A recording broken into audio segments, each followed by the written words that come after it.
نحمدہ و نصلی علی رسولہ الکریم، اما بعد، فاعوذ باللہ من الشیطان الرجیم، بسم اللہ الرحمن الرحیم، ربی اشرح لی صدری ویسر لی امری واحلل عقدۃ من لسانی یفقہوا قولی۔ میں آپ کی میزبان ڈاکٹر روبینہ شفیع، آپ کے پروگرام جدید طرز فکر میں آج میرا ارادہ ہے کہ آپ سے کچھ ایسی بات شیئر کی جائے جس کو ہم جانتے تو ہیں، لیکن ہم اس تجربے اور اس ایکسپیرینس اور اس مشاہدے سے فائدہ اٹھانے کی شاید قابل نہیں ہیں۔ بات یہ ہے کہ ہم سب مسلمان ہیں اور اللہ تعالیٰ کا یہ ہم پر بہت بڑا احسان ہے کہ اس نے ہمیں اسلام جیسی نعمت عطا کی، اور اگر پورے قرآن پاک کو پڑھیں تو اس کے اندر اللہ اگر کسی نعمت کو نعمت کہتا ہے تو وہ اسلام ہے، اور جب الیوم اکملت لکم دینکم، کہ دین کو مکمل کیا، اور پھر اللہ تعالیٰ اسی کو نعمت بھی کہتے ہیں۔ اب بات یہ ہے کہ ہم سب مسلمان ہیں اور اسلام نعمت ہے، لیکن کیا اس کی قدر ہم نعمت کی طرح کر رہے ہیں؟ سوال تو یہ پیدا ہوتا ہے نا۔ لیکن جو لوگ مسلمان نہیں ہوتے اور حق کے طالب ہوتے ہیں، کیا ان کو اللہ تعالیٰ اسلام کی نعمت سے نہیں نوازتا؟ تو غور کرنے کی بات ہے کہ جو قربانی کے راستے پر چل کر اسلام کو قبول کرتا ہے، پھر وہ اسلام کو اس طریقے سے لیتا ہے کہ اسلام اس کا اوڑھنا بچھوڑنا، اس کی خواہشات، اس کے جذبات اور اس کا ایمان اور سب کچھ اسلام بن جاتا ہے۔ لیکن جو شخص اس کو ماں کی گود میں لے کر پیدا ہوتا ہے، اس کا جذبہ اور مقام کیوں وہ نہیں ہوتا جو کہ ایک مشکلات سے قبول کرنے والے اسلام کے ساتھ معاملہ کرتے ہیں۔ آج میں اسی سلسلے میں حضرت سلمان فارسی کے بارے میں کچھ ان کی آٹو بایوگرافی کہہ لیجئے، کیونکہ روایات اور اتھینٹسٹی کے ساتھ جو چیزیں ثابت ہیں وہ ایک شیئر کروں گی، اور میرا دل ہے کہ اللہ تعالیٰ اس کی جس طریقے سے انہوں نے اسلام کو تڑپ کر قبول کیا اور جو تڑپ ان کو لگی تھی، اللہ آج ہمیں بھی اسلام کے لیے وہ تڑپ لگا دے، آج اللہ ہمارے دل میں بھی اسلام کے لیے وہ محبت پیدا کر دے۔ یہ کچھ مشکل بات نہیں، صرف اپنے آپ کو تیار اور اپنے دل میں نیت کرنے کی ارادے کے ساتھ یہ کام شروع ہو جاتا ہے۔ تو شروع کریں گے ان کی آٹو بایوگرافی، حضرت سلمان فارسی جو نبی صلی اللہ علیہ وسلم کے صحابی بنے اور ان کے بہترین فرینڈز میں سے تھے، اور پھر ان کے مشوروں سے جنگ خندق کھودی گئی۔ بچپن کی یاد۔ جی، ایک چھوٹا مگر بڑا پیارا گاؤں ہے، یہ اصفہان کے علاقے میں ہے۔ میں اسی گاؤں میں پیدا ہوا۔ ماں باپ نے میرا نام مابا رکھا اور بڑے لاڈ پیار سے میری پرورش کی۔ میرے والد بزخشان جی کے بڑے مشہور ذمہ دار تھے۔ ہم لوگ مجوسی تھے اور آگ کو پوجتے تھے۔ ابا کو مجھ سے بہت ہی محبت تھی، دم بھر کے لیے نگاہوں سے اوجھل نہ ہونے دیتے، ہر وقت کنواری لڑکیوں کی طرح نگرانی فرماتے تھے اور کسی وقت گھر سے نہ نکلتے۔ جب کھیت پر دیکھ بھال کے لیے جاتے تو گھر میں تاکید کر جاتے کہ بیٹا باہر نہ جائے، خیال رکھنا، اور میں لڑکیوں کی طرح گھر میں رہا کرتا۔ ہمارے گھر میں ایک آتش کدا تھا جس میں ہر وقت آگ جلتی رہتی۔ مجھے شروع ہی سے مذہبی کاموں سے بڑی دلچسپی تھی۔ ہم لوگ چونکہ آتش پرست تھے اور آگ جلانا ہی ہماری عبادت تھا، اس لیے میں ہر وقت اسی عبادت میں لگا رہتا۔ ہمارے یہاں جو مذہبی لوگ آگ جلانے کے کام پر مقرر ہوتے ان کو قطن کہا جاتا۔ ان کا کام یہ ہوتا کہ آتش کدا میں ہر وقت آگ جلائے رکھیں اور کسی وقت بجھنے نہ دیں۔ میں بھی چونکہ ہر وقت آگ جلانے میں لگا رہتا تھا، اسی لیے گھر کا قطن بن گیا۔ اب میرا ایک ہی محبوب مشغلہ تھا کہ ہر وقت آگ بھڑکاتا رہوں اور گھڑی بھر کے لیے بجھنے نہ دوں۔ اسی طرح زندگی کے دن گزرتے رہے اور میں بے فکری کے ساتھ اپنے کاموں میں مگن بچپن کے شب و روز بتاتا رہا۔ ایک دن کی بات ہے کہ گھر میں کچھ مرمت کا کام تھا۔ ابا نے مزدور لگا رکھے تھے۔ مجھ سے بولے، بیٹا آج مجھے گھر میں یہ سب مرمت کرانا ہے، تم ایسا کرو کہ کھیت پر ہو آؤ، اور مجھے کھیت کا سارا کام جو اس دن کرنا تھا سمجھا دیا، لیکن سخت تاکید کی کہ بیٹا شام ہونے سے پہلے گھر واپس آ جانا ورنہ بڑی فکر رہے گی۔ میں خوش چاروں طرف دیکھتا ہوا کھیت کے راستے پر چلا جا رہا تھا، ہر چیز کو بڑے غور سے دیکھ رہا تھا، اس لیے کہ گھر سے نکلنے کا موقع بہت ہی کم ملتا۔ راستے میں ایک بڑی ہی خوبصورت عمارت تھی، یہ عیسائیوں کا عبادت خانہ تھا۔ میں قریب پہنچا تو کانوں میں آوازیں آئیں۔ بہت سے لوگ مل کر بڑے جذبے کے ساتھ اونچی آواز میں کچھ پڑھ رہے تھے۔ آوازیں اتنی پیاری تھیں کہ بے اختیار دل کھنچ رہا تھا۔ مذہبی کاموں سے لگاؤ تھا ہی تھا۔ میں وہیں رک گیا اور پھر شوق میں اندر بڑھتا چلا گیا۔ کیا دیکھتا ہوں کہ نورانی چہروں والے کچھ لوگ صف باندھے کھڑے ہیں اور کسی ان دیکھے خدا کے گن گا رہے ہیں۔ مجھے ان کی یہ عبادت پسند آئی اور میں ان کو دیکھنے میں ایسا کھویا کہ کھیت کا آنا جانا سب بھول گیا۔ شام تک وہیں رہا اور مجھے خود بخود ان کے مذہب سے دلچسپی ہونے لگی۔ میرے دل نے کہا، پیدا کرنے والے کی قسم، ان کا مذہب ہمارے مذہب سے بہت اچھا ہے۔ اب میں نے ان لوگوں سے گفتگو کی اور دل کی بات زبان پر لایا۔ میں نے کہا مجھے آپ لوگوں کے مذہب سے دلچسپی ہوتی جا رہی ہے، اور خاص طور پر یہ آپ لوگوں کی نماز تو مجھے بہت ہی پسند آئی۔ آپ یہ بتائیے کہ اس مذہب کا مرکز کہاں ہے؟ عیسائیوں نے جواب دیا، شام میں۔ وہ میری باتوں سے بہت ہی خوش ہوئے۔ میں کچھ دیر ان سے بات چیت کرنے کے بعد گھر لوٹ آیا۔ شام ہو چکی تھی، رات کا اندھیرا چھا چکا تھا۔ میرے والد میری فکر میں بے چین ٹہل رہے تھے اور چاروں طرف میری تلاش میں آدمی بھیج دیے گئے۔ میں گھر میں داخل ہوا تو دیکھتے ہی مجھے چمٹا لیا اور ان کی آنکھوں سے خوشی کے آنسو نکلنے لگے۔ باپ کی محبت بیٹے کے لیے کیسی تھی؟ بار بار میرا ہاتھ اپنے ہاتھ میں پکڑتے اور کہتے، بیٹا تم اتنی دیر کہاں لگا آئے؟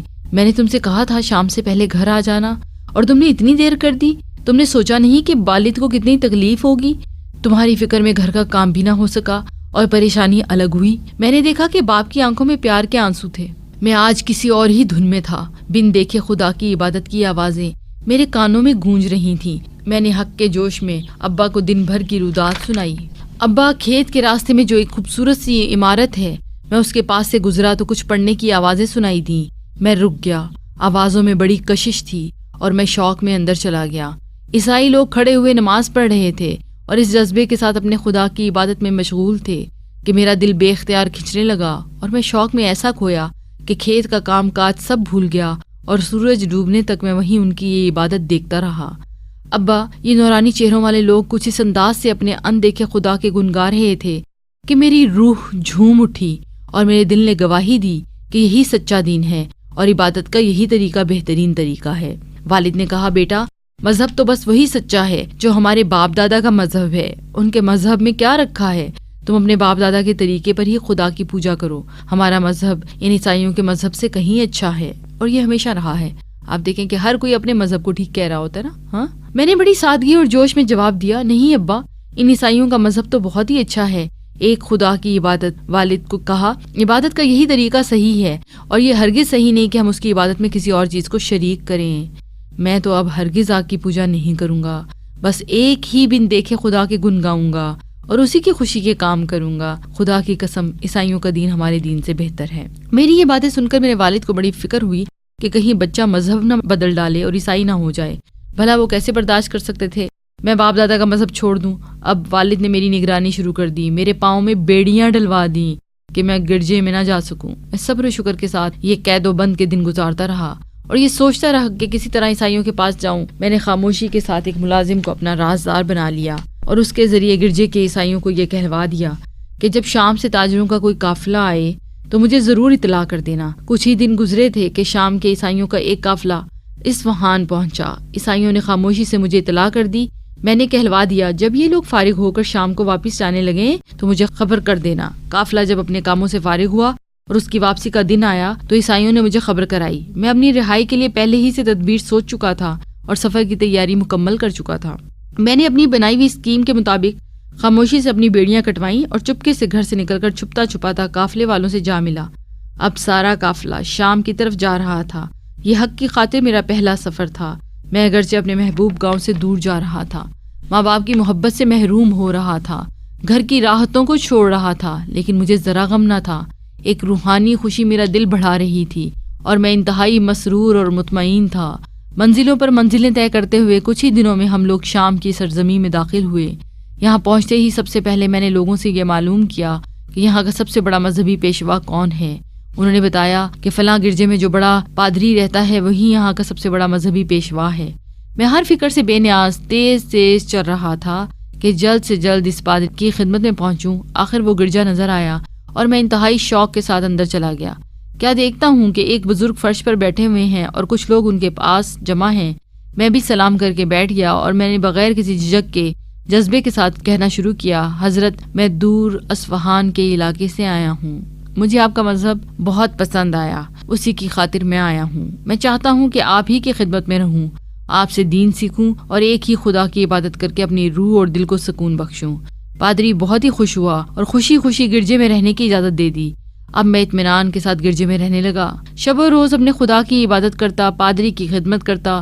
لیکن چند ہی دنوں میں مجھے اندازہ ہوا کہ پادری تو بڑا ہی مکار اور دنیا دار فریبی ہے، لوگوں کی صدقہ خیرات پر ان کو اکساتا ہے اور انتہائی لالچی ہے، ان سے کہتا ہے غریبوں اور مسکینوں کا خیال رکھو اور محتاجوں پر خرچ کرو، اور جب یہ لوگ مال لے کر آتے تو یہ فقیروں اور محتاجوں کو دینے کی بجائے اپنے پاس جمع کرتا ہے۔ اس طرح دولت جمع کرتے کرتے اس نے 7 بڑے مٹکے سونے چاندی سے بھر لیے۔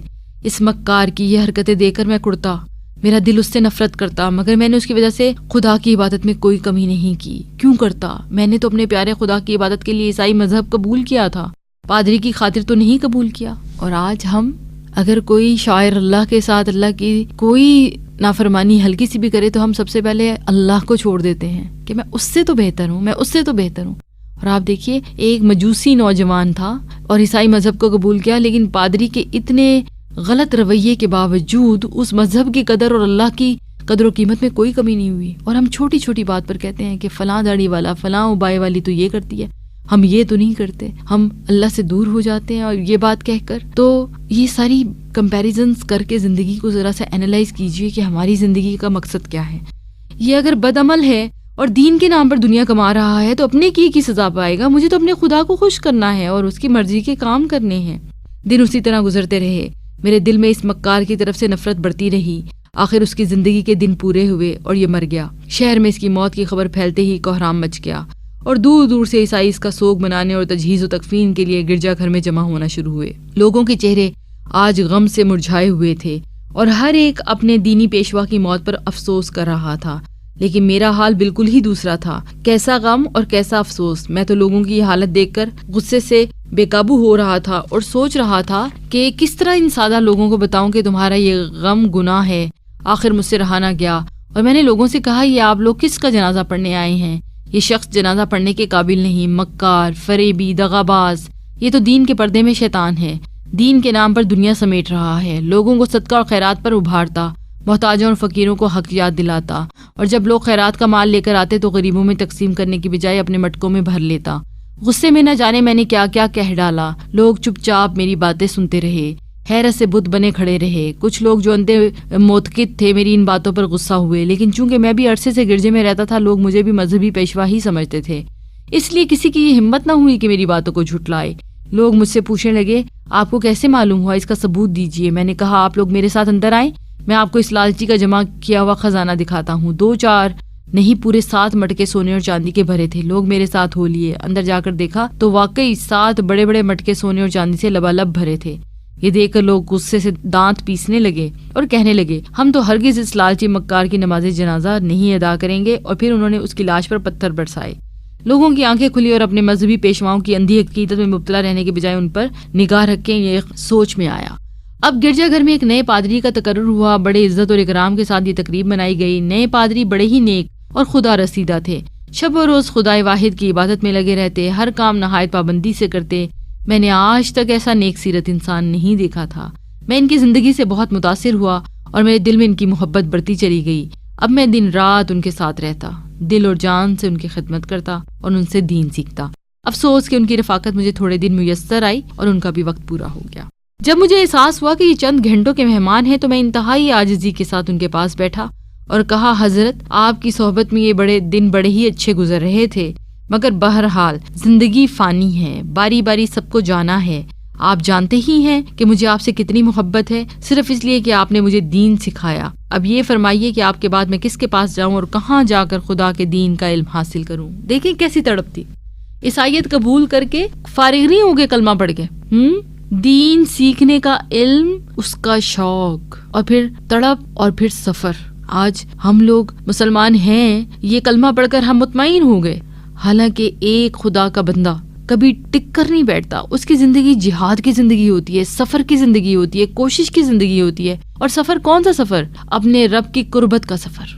اور سلمان فارسی کی زندگی ہم سب کے لیے ایک نمونہ بھی ہے کہ کس طرح انہوں نے اپنے رب کی تلاش کی اور اس کی رضا کے کام کرنے کی خواہش اور تڑپ کے ساتھ ساتھ اللہ تعالیٰ نے ان کو دنیا میں بھی وہ تعلق اور وہ ساتھ نصیب کر دیا جو کسی بھی کلمہ توحید پڑھنے والے کی خواہش ہو سکتی ہے۔ بوڑھے پادری نے آ بھری اور درد بھرے لہجے میں بولے، بیٹے میں حیران ہوں کہ تمہیں کیا وصیت کروں، کس کی خدمت میں بھیجوں؟ جب میں لوگوں کے حالات دیکھتا ہوں تو کوئی ایک آدمی بھی مجھے ایسا نظر نہیں آتا جو ٹھیک ٹھیک اس طرح دین کا پیروکار ہو جس کو ہم مانتے ہیں۔ نیک لوگ تو دنیا سے اٹھ چکے، لوگوں نے دین کو اپنی خواہشات کے مطابق بدل ڈالا اور اس سچے دین سے بہت دور جا پڑے جو حضرت عیسیٰ لے کر آئے تھے۔ ہاں، شہر موصل میں ضرور خدا کا ایک بندہ ہے جو ٹھیک ٹھیک دین پر ہے جس پر ہم تم ہیں. میرا خیال ہے تو میرے بعد انہیں بزرگ کی خدمت میں جانا اور انہی کے پاس رہ کر خدا کی عبادت میں لگے رہنا. پھر جب میرے یہ محسن انتقال کر گئے اور میں ان کے کفن دفن اور ضروری رسوم سے فارغ ہوا تو میں ان کی ہدایت کے مطابق موصل جانے کی تیاری کرنے لگا.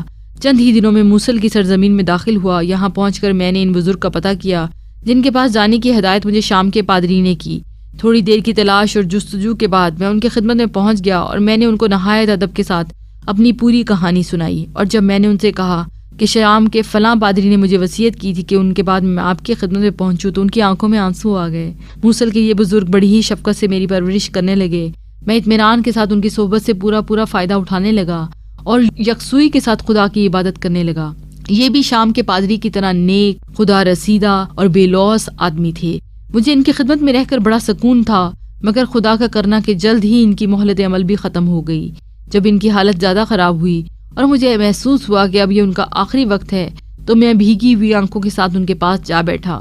کہا حضرت آپ کو معلوم ہے کہ میں نے اپنے ماں باپ صرف اس لیے چھوڑے کہ آپ جیسے بزرگوں سے فیض اٹھاؤں، بزرگوں کی خدمت میں رہ کر اپنے خدا کی عبادت کروں. شام کے پادری نے تو مجھے آپ کی خدمت میں بھیج دیا. اب آپ وصیت کریں کہ میں کس کے پاس جاؤں؟ موصل کے پادری نے ایک آہ بھری اور خاموش ہو گئے. پھر سر اٹھایا اور بولے صاحبزادے میں حیران ہوں کہ تمہیں کہاں جانے کا مشورہ دوں. دنیا میں ہر طرف مکر و فریب ہے. میں دنیا والوں پر نظر ڈالتا ہوں تو کوئی ایک شخص بھی ایسا نظر نہیں آتا جو ٹھیک ٹھیک خلوص کے ساتھ اس دین کی پیروی کر رہا ہو جو حضرت عیسیٰ علیہ السلام لے کر آئے. البتہ نصیبین کا نام تو تم نے سنا ہوگا. نصیبین میں ایک بزرگ ہیں جو واقع خدا کے برگزیدہ بندے ہیں اور دیندار آدمی ہیں. تم اگر بخیر رہو تو میرے بعد ان کی خدمت میں پہنچنا اور وہیں رہ کر اللہ کی عبادت کرنا. آخر ان کا بھی انتقال ہو گیا. میں ان کی تجہیز و تکفین کرنے کے بعد ان مراسم سے فارغ ہونے کے بعد نصیبین کے راستے پہ چل پڑا. نصیبین پہنچ کر میں نے اس برگزیدہ شخص کی تلاش کی جس کی خدمت میں رہنے کے لیے موصل کے محسن نے مجھے وصیت کی تھی. تھوڑی سی دوڑ دھوپ کے بعد میں ان کی خدمت میں پہنچ گیا اور انہیں اپنے سفر کی رودات سنائی. یہ صاحب بھی بڑے نیک بندے، خدا رسیدہ بزرگ تھے. میں ان کی خدمت میں رہنے لگا اور انتہائی سکون اور اطمینان کے ساتھ دن گزارنے لگا. کچھ ہی دن گزرے تھے کہ ان کی موت کا وقت بھی آ گیا. جب حالت زیادہ خراب ہوئی اور مایوسی ہونے لگی تو میں ان کی خدمت میں بیٹھ گیا اور میں نے کہا حضرت میں بہت دور سے آپ کی خدمت میں آیا تھا. بڑے ہی اطمینان کے ساتھ میں آپ کے فیض تربیت سے فائدہ اٹھا رہا تھا، مگر خدا کی مرضی میں کسی کو دخل قدرت کا میرے ساتھ عجیب معاملہ ہے. شام میں کچھ ہی دن رہا تھا کہ شام کے بزرگ خدا کو پیارے ہو گئے. انہوں نے وصیت کی موصل چلے جانا. موصل میں رہا، وہ بھی اللہ کو پیارے ہو گئے. انہوں نے نصیحت کی کہ آپ کے پاس چلا جاؤں. اب میں کہاں جاؤں، کس کی خدمت میں رہ کر دین سیکھوں؟ میری آواز گھٹنے لگی، آنکھوں سے آنسو بہنے لگ گئے. دیکھیں مایوس نہیں ہوئے. ہاں سارے بزرگ مرتے جا رہے ہیں لیکن مایوس نہیں ہوتے، کیونکہ پتا ہے کہ میرا رب لا فانی ہے. میری یہ باتیں سنتے ہی میری اس محسن پر رقت طاری ہو گئی اور روتی ہوئی آواز میں بولے بیٹا دنیا میں دین کہاں رہ گیا؟ کوئی ایک آدمی بھی تو ایسا نظر نہیں آتا جو ٹھیک ٹھیک دین پر جمع ہو. ہاں اموریا کا نام تم نے سنا ہوگا. یہاں پر خدا کے ایک بندے رہتے ہیں، نہایت دیندار اور پابند شرع ہیں. ان کی زندگی انتہائی پاکیزہ ہے، تو میرے بعد ان کے پاس چلے جانا. آخرکار وہ بھی موت کی آغوش میں چلے گئے اور میں ایک اچھے سرپرست سے محروم ہو گیا. چند دن میں ان کے کفن دفن کے تمام رسوم سے بھی فارغ ہو کر میری دھن یہ تھی کہ جلد از جلد اموریا پہنچوں. اموریا کا راستہ معلوم کیا اور سفر کا سامان باندھ کر روانہ ہو گیا. چند دن کے سفر کے بعد اموریا کی سرزمین میں داخل ہوا اور یہ کوشش کی کہ جتنی جلدی ممکن ہو اموریا کے ان اللہ والے بزرگ کی خدمت میں پہنچ جاؤں. معلوم کرتے کراتے آخرکار میں اموریا کے بڑے گرجے میں پہنچا. میں نے سلام کیا اور ادب کے ساتھ بیٹھ گیا. ان بزرگوں نے بڑی ہی شفقت کے ساتھ پوچھا بیٹا کہاں سے آئے ہو؟ میں نے اپنے سفر کی پوری کہانی سنائی. یہ بڑے ہی اللہ والے انسان تھے، بڑی ہی محبت اور شفقت سے پیش آتے. ان کی عبادت اور دعا میں ایسا سوز تھا کہ بے اختیار دل کھنچتا. میں شب میں بھی ان کے ساتھ عبادت اور دعاؤں میں شامل رہتا اور دن میں بھی ذکر الہی کی مجلسوں میں پورا فائدہ اٹھاتا. ساتھ ہی دن میں کچھ محنت مزدوری بھی کر لیتا. چنانچہ تھوڑے ہی دنوں کی محنت میں میرے پاس کافی مال جمع ہو گیا. اب میرے پاس بہت سی گائیں اور بکریاں تھیں. زندگی کے شب و روز کے بڑے سکون اور عیش تھے.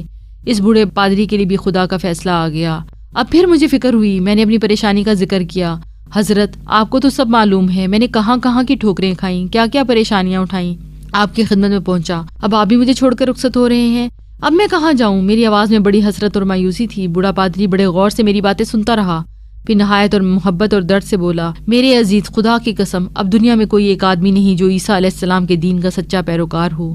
تم ہی بتاؤ میں تمہیں کس کے پاس جانے کا مشورہ دوں؟ ہر طرف اندھیرا ہے، لوگ سچے دین کو چھوڑ چکے ہیں اور اپنی خواہشات کی پوجا کر رہے ہیں۔ ہاں، ایک خوشخبری سنائی دیتا ہوں، ہم تو ہوں گے نہیں، اگر اللہ نے چاہا تو تم یہ سعادت کا دور پاؤ گے۔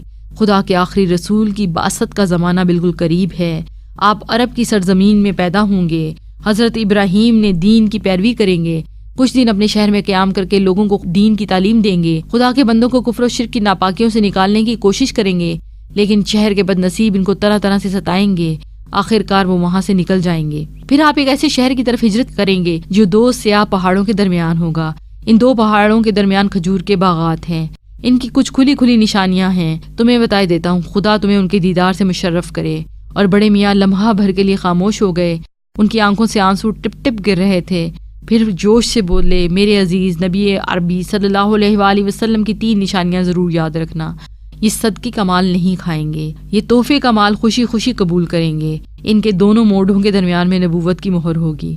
عزیز من، اگر تمہاری قسمت ساتھ دے تو تم ضرور ان کی خدمت میں پہنچنا۔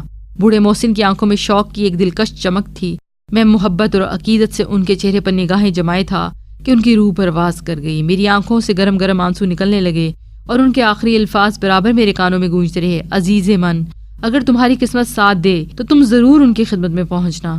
یہ بشارت پا کر نہ پوچھو میری خوشی کا کیا حال تھا، میں نے نبی کریم صلی اللہ علیہ وآلہ وسلم کی یہ نشانیاں خوب دل میں بٹھا لیں اور یہ انتظار کرنے لگا کہ عرب کی طرف قافلہ کب جائے گا۔ کچھ ہی دنوں کے بعد معلوم ہوا کہ ایک قافلہ عرب جا رہا ہے، میں بھی قافلے والوں کے ساتھ پہنچا اور ساتھ چلنے کا ارادہ ظاہر کیا، اور یہ بھی کہا کہ اگر آپ لوگ مجھے اپنے ساتھ لے جانے کے لیے تیار ہیں تو میں اپنی ساری گائیں اور بکریاں آپ لوگوں کے حوالے کر دوں گا۔ قافلے والے راضی ہو گئے اور میں نے اپنی ساری گائیں اور بکریاں ان کے حوالے کر دیں۔ کوئی دنیا کا شوق نہیں تھا، دیکھیں ابھی اسلام انہوں نے قبول بھی نہیں کیا، لیکن آپ صلی اللہ علیہ وآلہ وسلم کی محبت ایسی محبت تھی کہ دنیا کا سارا مال اللہ کی راہ میں قربان کر دیا۔ قافلہ روانہ ہوا، منزلوں پر منزلیں طے کرنے لگے، ہم لوگ چلے جا رہے تھے، میں خوش تھا اور اپنی ساری پونجی ان کے حوالے کرنے کے بعد بھی میں عرب کے تصور میں ایسا مگن تھا جیسے کہ سارے جہان کی حکومت مل گئی ہو۔ مگر جب ہم لوگ وادی قرہ میں پہنچے تو ان لوگوں نے میرے ساتھ دھوکہ کیا اور مجھے غلام بنا کر ایک یہودی کے پاس بیچ ڈالا۔ اب میں انتہائی بے کسی کی زندگی گزار رہا تھا۔ اس یہودی کے کچھ باغات تھے، میں دن بھر ان کی دیکھ بھال کرتا اور رات کو اپنے خدا کے حضور کھڑے ہو کر دعائیں کرتا، پروردگار مجھے اپنے آخری نبی کی خدمت میں پہنچا دے، پروردگار مجھے اس مصیبت سے نجات دے دے۔ زندگی کے دن بھلے برے بیت رہے تھے، مگر جب کبھی میں یہ سوچتا کہ اس ملک میں انسانیت کے آخری ہادی پیدا ہونے والے ہیں جو سارے انسانوں کی ایک خدا کی بندگی کی طرف بلائیں گے اور انسان کو انسان کی غلامی سے نجات دلائیں گے، تو خوشی کی ایک لہر میرے بدن میں دوڑ جاتی اور میں ساری مصیبتیں بھول جاتا۔ اسی طرح دن کٹتے رہے۔ ایک دن کیا ہوا کہ اس یہودی کا چچا زاد بھائی مدینہ سے آیا اور میرے بارے میں اس سے گفتگو کرنے لگا۔ پھر مجھے معلوم ہوا کہ اس نے مجھے خرید لیا اور مجھے مدینہ جانا ہے۔ میں اس نئے آقا کے ساتھ مدینہ روانہ ہو گیا۔ جلد ہی ہم لوگ مدینہ پہنچ گئے۔ یہ شہر مجھے بہت پسند آیا، یہاں کی ایک ایک چیز سے پیار ہونے لگا۔ میرے ذہن میں ایک ایک کر کے وہ ساری علامتیں تازہ ہو گئیں جو اموریا کے خدا رسیدہ پادری نے بتائی تھیں، 2 سیاہ پہاڑیاں، کھجور کے باغات، اور میں یہ سب سوچ کر خوشی سے جھوم اٹھتا۔ اگرچہ مجھے ابھی یہ یقین تو نہیں تھا کہ یہ وہی شہر ہے جہاں خدا کے آخری رسول ہجرت کر کے آئیں گے، لیکن میرا دل کہہ رہا تھا کہ ہو نہ ہو یہی وہ شہر ہے جہاں عرب کے نبی ہجرت کر کے آئیں گے، اور میں اسی امید میں خوشی کے دن گزار رہا تھا۔ یہ وہ دن تھا کہ عرب کے نبی مکہ میں اپنی نبوت کا اعلان کر چکے تھے اور خدا کے بندے ایمان کی دولت اور آپ کے دیدار سے مشرف ہو رہے تھے، مگر مجھے کیسے معلوم ہوتا؟ مجھے تو دن رات غلامی کے دھندوں سے فرصت نہیں تھی۔ ایک دن عجیب و غریب واقعہ پیش آیا۔ میں باغ میں کھجور کے اوپر چڑھا ہوا تھا، کچھ کام کر رہا تھا۔ میرا یہودی آقا اسی پیڑ کے نیچے بیٹھا تھا۔ کیا دیکھتا ہوں کہ اس کے چچا زاد بھائی بہت تیزی سے آ رہے ہیں۔ آتے ہی انہوں نے کہا، بھائی آپ نے کچھ سنا؟ کیا بھائی؟ میں نے تو کچھ بھی نہیں سنا۔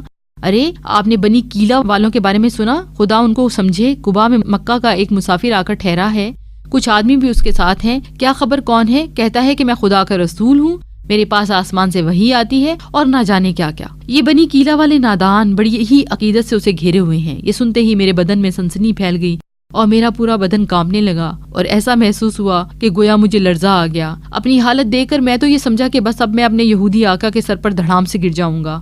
اسی گھبراہٹ میں جلدی جلدی کھجور سے اترنے لگا۔ میرا سانس پھول گیا، ہاتھ پیر کانپ رہے تھے۔ میں اس آدمی کے قریب آیا اور پوچھا، حضور آپ کیا خوشخبری سنا رہے تھے، بتائیے۔ میری یہ جرت دیکھ کر میرے یہودی آقا کو بہت غصہ آیا اور پوری قوت کے ساتھ ایک گھونسا مارا اور ڈانٹتے ہوئے بولا، چل اپنا کام کر، تجھے ان باتوں سے کیا۔ مگر مجھے آج کہاں یاد رہا تھا کہ میں غلام ہوں۔ میں آقا کے قریب ہوا اور نہایت سنجیدگی اور سادگی سے کہا، میں نے سوچا ذرا میں بھی اچھی طرح سمجھ لوں کہ یہ صاحب کس کی آمد کی بشارت لائے ہیں۔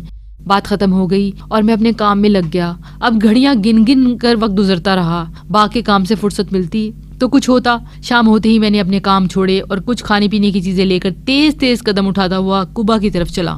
آپ صلی اللہ علیہ وسلم قبا میں تشریف رکھتے تھے۔ میں بھی جا کر بیٹھا اور وہ چیزیں آپ صلی اللہ علیہ وسلم کی خدمت میں پیش کرتے ہوئے میں نے عرض کیا، حضرت مجھے معلوم ہے کہ آپ مکے سے آئے ہیں، آپ کے ساتھ اور سے بہت سے مسافر ہیں، میرے پاس یہ کچھ صدقے کی چیزیں تھیں، میں نے سوچا آپ لوگوں سے زیادہ کون ان کا مستحق ہو سکتا ہے، لیجئے قبول فرمائیے۔ آپ نے میرے ہاتھ سے وہ تمام چیزیں لے کر اپنے ساتھیوں کو دے دی اور فرمایا کہ کھاؤ، لیکن خود نہیں کھایا۔ میں دل ہی دل میں بہت خوش ہوا کہ خدا کا شکر، پہلی نشانی تو پوری ہو گئی۔ کچھ دیر بیٹھا رہا، کبھی آپ کے چہرے کو دیکھتا، کبھی آپ کی باتیں سنتا، اور دل کی عجیب و غریب کیفیت تھی۔ بہرحال کچھ دیر بیٹھ کر چلا آیا اور یہاں آ کر پھر اپنے کاموں میں لگ گیا۔ اب مجھے ایک ہی دھن تھی کہ کسی طرح جلد از جلد میں آپ کی خدمت میں حاضر ہو جاؤں، اور اسی شوق میں کھانے پینے کی کچھ چیزیں پھر جمع کیں۔ جب کچھ چیزیں جمع ہو گئیں تو وہ لے کر روانہ ہوا۔ اب آپ قبا سے مدینہ منتقل ہو چکے تھے۔ میں خدمت میں حاضر ہوا اور وہ کھانے کی چیزیں آپ کی طرف بڑھاتے ہوئے میں نے عرض کیا، حضور میں نے دیکھا کہ آپ صدقے کا مال نہیں کھاتے، تو یہ تھوڑی سی چیزیں ہدیے کے طور پر لایا تھا کہ آپ قبول فرما لیں۔ آپ نے بڑی خوشی سے سب چیزیں قبول فرما لیں، خود بھی کھائیں اور ساتھیوں کو بھی کھلائیں۔ یہ دیکھ کر مجھے بے انتہا خوشی ہوئی کہ خدا کا شکر ہے کہ دوسری نشانی بھی مل گئی۔